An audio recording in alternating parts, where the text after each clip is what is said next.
Some Christians believe that the Prophet Muhammad was taught by a teacher. So we will debunk this right now.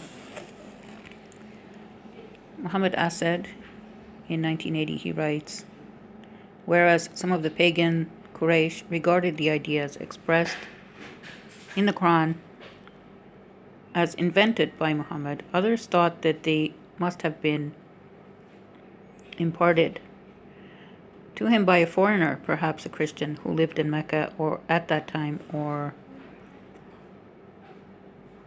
whom the Prophet was supposed to have encountered at an earlier period of his life. Various conjectures have been advanced, both by early Muslims and by Orientalists, as to the identity of the person or persons whom the suspicious Meccans might have had in mind.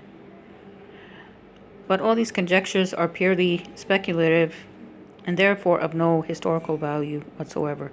The suspicion of the pagan Meccans implies no more than the historical fact that those of the Prophet's opponents who were unwilling to pay him the compliment of having quote-unquote invented the Quran, the profundity of which they were unable to deny, conveniently attributed its authorship, or at least its inspiration, to a non-Arab teacher of the Prophet, peace be upon him. So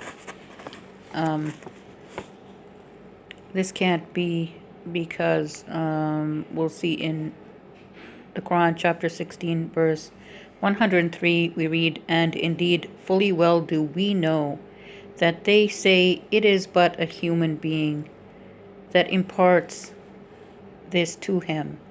But the tongue of he to whom they so maliciously point is notably peculiar, which, while this is Arabic pure and clear." So it is an Arabic Quran. Therefore, it could not be a foreigner, nor could it be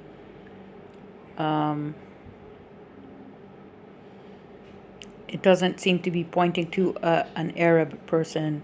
Therefore, I don't believe that the Arabs at the time, actually, most of them were not saying that it was the cousin of Khadija, the old man who would write scriptures.